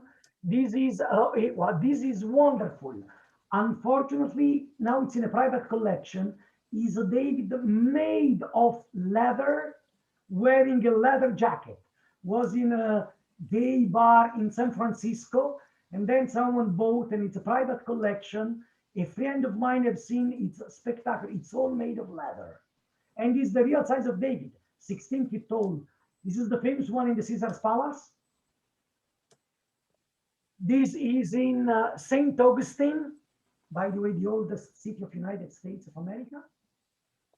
This is in Tampa. More, this is in the courtyard of the Ringling Museum in Sarasota. And I like to show the next one because people love David so much that the city of Sarasota put this logo, the Statue of David. Imagine, chosen as the logo of the city. This is a modern one done in New York. This is 3 Bryant Park, is a center of New York, central Manhattan. Also this one, this is in the night. You see how the colors changed. And anyway, it's marble. This was made by an Italian-American sculptor called Antonio Pio Saracino. You see when it was done, then the original, and then placed in this 3 Bryant Park, Manhattan, New York. And the next one, it's because this exhibit was called "A Hero for Florence." There are the last 2 or 3. This is in, this is curiosity. This is the last curiosity. This is in Glendale, not Glendale, Arizona, Glendale, California. But because of a light earthquake, this is what happened. Next picture. It really fell down because of a light earthquake 4 or 5 years ago. And you can also show the next one. And I remember at that time using that picture, which is really iconic. There was a New York Times article that said that somehow it can happen even to the real one because the ankles are fragile. Even though now recent studies demonstrated that honestly it doesn't run any risk unless a case of a big earthquake. So the ankles are fragile, but not that much. I don't know if there is any other picture after this one. Roberto? See, this was an exhibit in Piazza della Signoria where they show a block of marble trying to give us the idea that I gave you when I showed you the prisoners at the beginning. How it works from this block of marble should be done David. And then, let's go to the last one, or 2 more, I don't remember. This is interesting. The International World Exhibit in Dubai, the Italian pavilion had a same size and weight replica of David, so 16 feet tall, 5.8 tons, but was sculpted not by a human, but was sculpted by a machine who digitalized David. This is the process of digitalization. And from that one, it was sculpted, or to be precise, was sculpted also with the help of a man. But when the man was removing too much or not enough material, the software guided him to the right exactly part to be carved. And thanks to the digitalization. Here, I put at the end a couple of books that I do suggest you. This is by Antonio Forcellino, and it's called Michelangelo, A Tormented Life. And the next one, it's by Bruno Nardi. This is just about, both are about Michelangelo's life. This is called Biography of a Genius. Consider that in both books, there is a long chapters dedicated to David.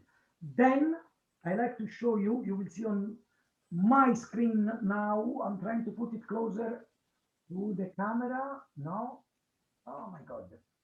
If I do it. Doesn't work, unfortunately. Oh, okay. No, Let it me doesn't find the work. correct Oh, there angle. it No. goes. Anyway, these are two, I'll tell you how they are called. 500 Years Anniversary of David by Antonio Paolucci. And the other one is called Enigma. And these are two amazing books, the best book of pictures. Oh, perfect. That inspired, but what I find on those books, I took my pictures that you have seen that I hope you appreciate. Okay, the last thing of all, Roberto, if you can go on the folder David by other artists, because Arlene told me that there was one of you interested in comparing.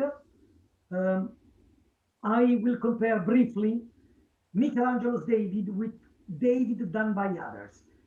Consider that Michelangelo had chosen David as a subject, and don't forget, they could have asked him anything. He would have done that athlete that he will call David, but that could be anyone. He decided for David because David was a popular subject in Florence, was already done by Donatello in 1410, which is this one, and is a marble David. But the most famous David by Donatello is the one done in 1440, which is this one, the famous statue that is also in Italy. This is one of the first all-round naked statue of Renaissance. It's not that big, it's a small one. It's about, help me, Roberto and Luca, how much it will be? It's 6 feet.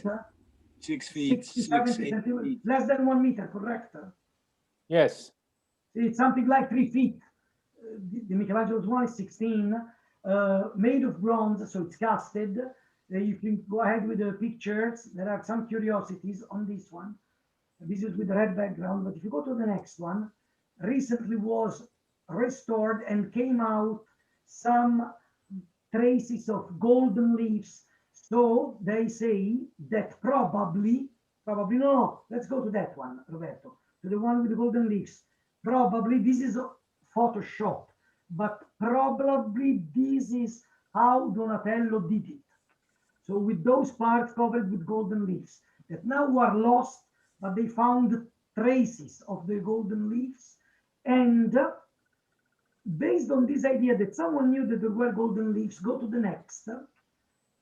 This is a copy of the statue, which is really given to the actors, directors who get the Italian Academy Awards. It's our Academy Awards for movies, our Oscar. Instead of getting the statue of the Oscars, the Italians Academy Awards give this as the prize for the best actor, best actress, best director, and go on. The prize is called David by Donatello, and it really gives a golden replica of the original. Then this is a statue of Donatello. It's St. George. I put here because Michelangelo said that he was strongly inspired by this fair aptitude of St. George for his David. Then we have the Verrocchio's one, which is of 1470, and Verrocchio is the master of Leonardo da Vinci, more famous to be the master of Leonardo da Vinci that for his own production. By the way, this is a bronze replica because the original is made of marble. And this is the Bernini one, which is in Galleria Borghese in Rome. And the one of Bernini is interesting because probably, I mean, the one of Michelangelo is the most famous, but then the other two that the people know are Bernini's and Donatello. Donatello represented the. Oh, can you go to Donatello, back to Donatello for a while, Roberto? Yes.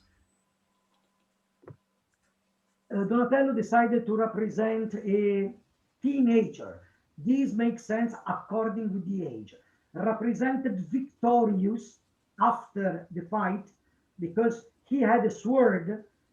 David didn't have a sword because David refused the sword of King Saul. David got the sword of Goliath. And after he hit the Goliath with the stone from with the sling, then he used the sword. This is after, you see, standing victorious above the head of Goliath, but it's represented very soft, without that perfect definition of muscles.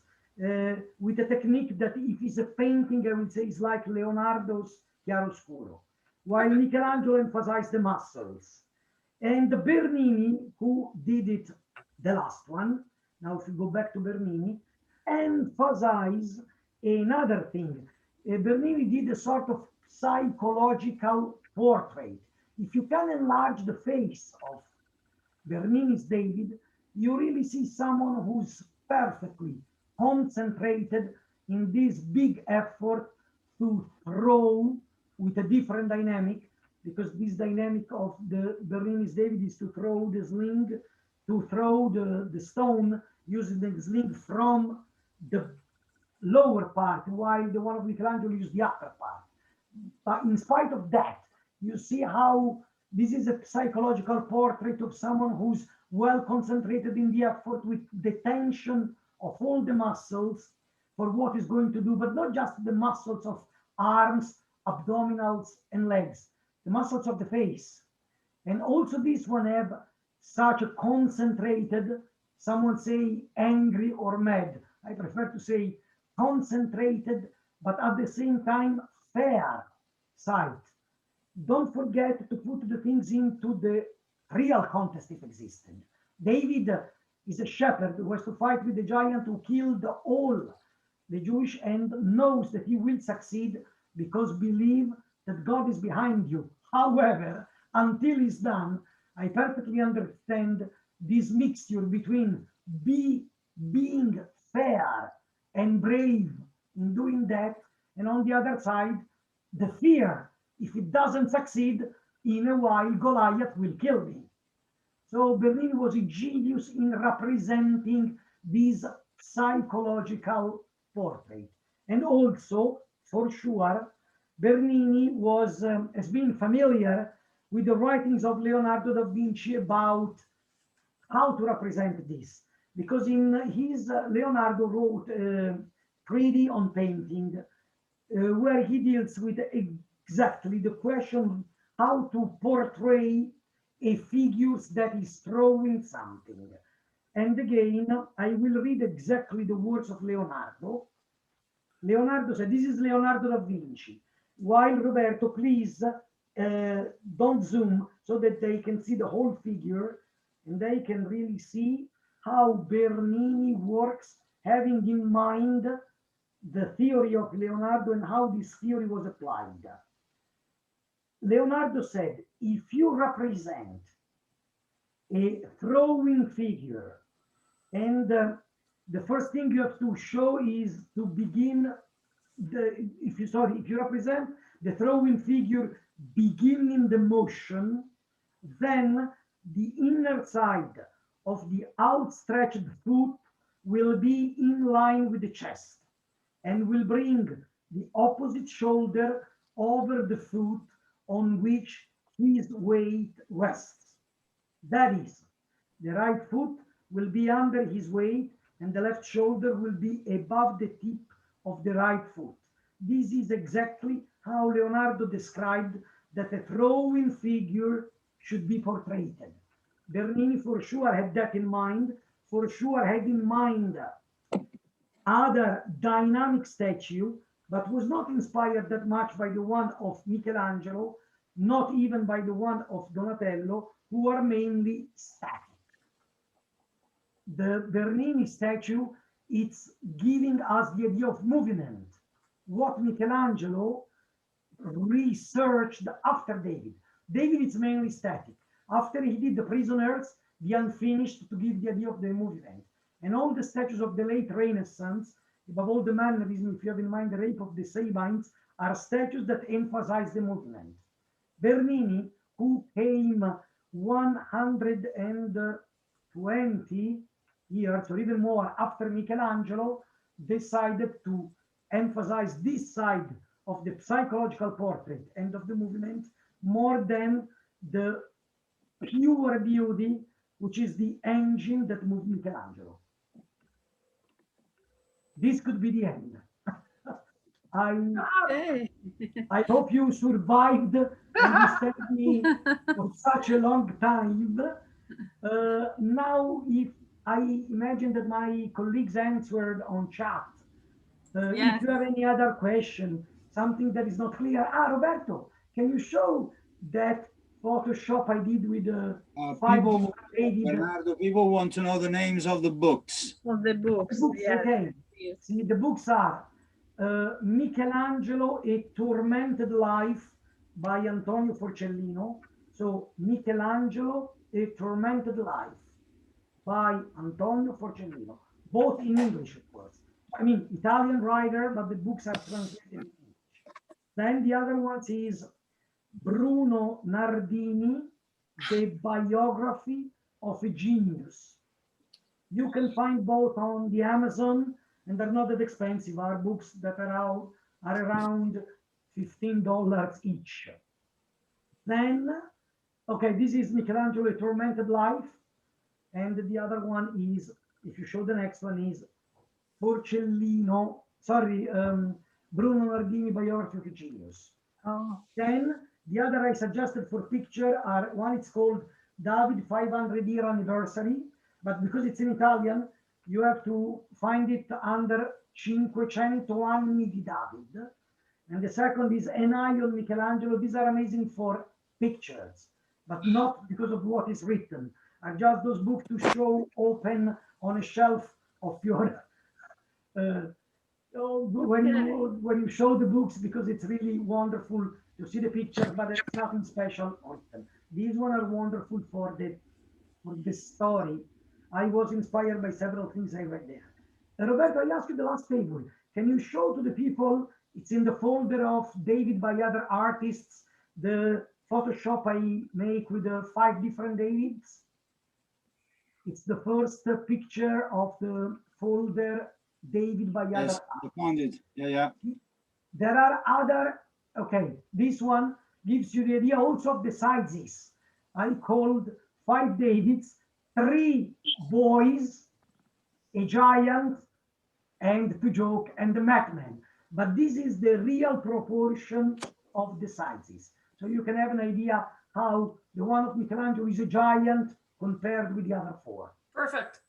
So thank you so much, Bernardo, for these 2 hours. Sorry if I was too long, but No. It's so interesting, believe us. So interesting. People are fascinated by your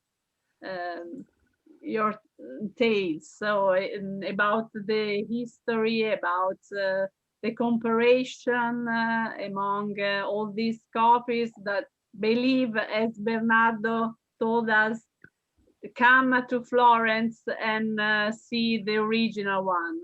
The emotion be completely different, believe us. So thank you so much, Bernardo. If anyone has any other question, I'm here to answer. Okay, so thank you. Thank you to Roberto and Luca for helping us answering the interesting question made by all the participants. So we hope you enjoy this Sunday morning from Italy. And we remember you, this seminar are completely complimentary, and so any gratuity is appreciated. And we inform the participant, we look for more webinars with less frequency in the next future. And but in April, we will have 2 webinars focused on food. And the first webinar will be on Sunday, the 11th at 7 p.m. Italian time, a cooking lesson with Barbara and her family by Rosa De Venti. And the second one will be on Sunday, the 25th at 7 p.m. Italian time with Mike, who will bring us in Sorrento to teach how to prepare limoncello liqueur. So we invite all of you to follow us through our website and Facebook page. And we thank you very much for taking part in these webinars. Let me say the last greetings. I like to thank you, my colleagues, for the support, all the Ciao Tour staff for your support, and also to all the people who supported us with your generous donations. We really appreciate. Thanks to all of you for your attention and your patience. Good job. We will do something in the future. Thanks Guaranteed. again. Guaranteed. Wonderful. Thank you guys. Have a great Thank Saturday. you. Say Thank you goodbye, so much. everyone. Now. Bye. Thank you. Ciao. See you Bye. back. Oh, Bye. Bye. Thank you. Bye. You guys did an Bye. awesome job. Thank you so much. Buona Pasqua, buona Pasqua. Buona Pasqua. happy Easter to everyone. Buona Pasqua. Grazie. Buona Pasqua from us too. Ciao. Ciao. Speriamo di ritrovarci in arancione, non più in rosso. Thank you, Yeah. Shannon. Thank you, everyone, for coming. Thank you very much. Thank you. That was Appreciate it. wonderful. That was outstanding. Thank you so much. Did she give us that? Story. No, she didn't get a chance. Thank you, Okay. Diana. Thank you, Mona. It was outstanding, Bernardo. Thank you very much. Good Yeah. job. May I ask a guys. question? Thanks to May I ask a Student question? Oh, sure. Rita, what's Oh, up? sure. Oh, Yes. I just, it's about the books. Now I did a backpacking tour of Europe and of course, Florence and that, and I read The Agony and the Ecstasy Ah, beforehand. So I'm just wondering your opinion of it. I mean, I thought it was just, after reading it, I was just amazing that I was actually walking in the same, that was my first trip to Italy. So walking in the same places that Michelangelo and others walked, it was just, it was amazing. But I'm wondering, that book compared to the books you read or you recommended, I mean. are totally different. The Agony and the Ecstasy, it's a wonderful book. And by the way, my humble opinion, a wonderful movie too. Oh, yes, With, Rex Harrelson and Charlton Heston. I've seen that a couple times, yes. Presley was the Pope and Rex Harrelson was Michelangelo. The book by Irving, if I'm not wrong, I don't remember the author, Irving, correct? Sorry? The author of The Agony and the Ecstasy, it's Irving.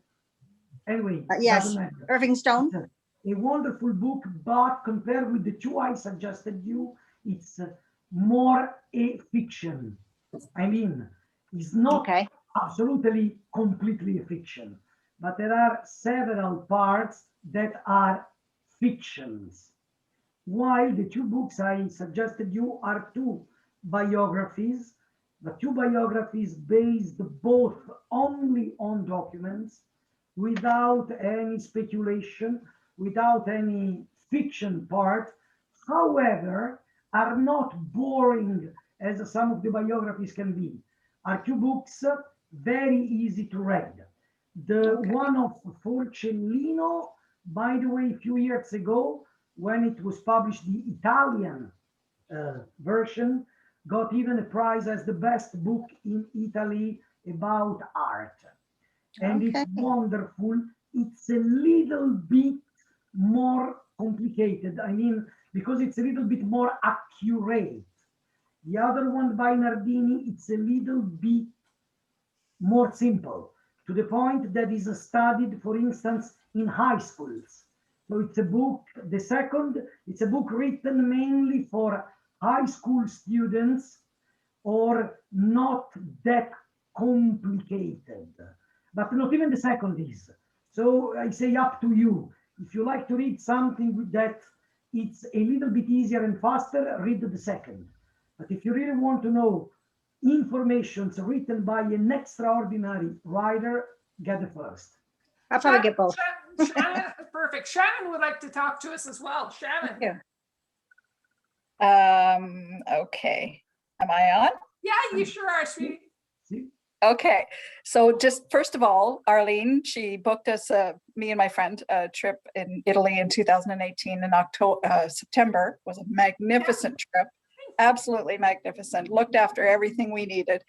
Okay, here's my David story. I work for the municipality with Buffalo, and we have a newsletter here. We have a little, it's a, how do I say, mascot for where I work.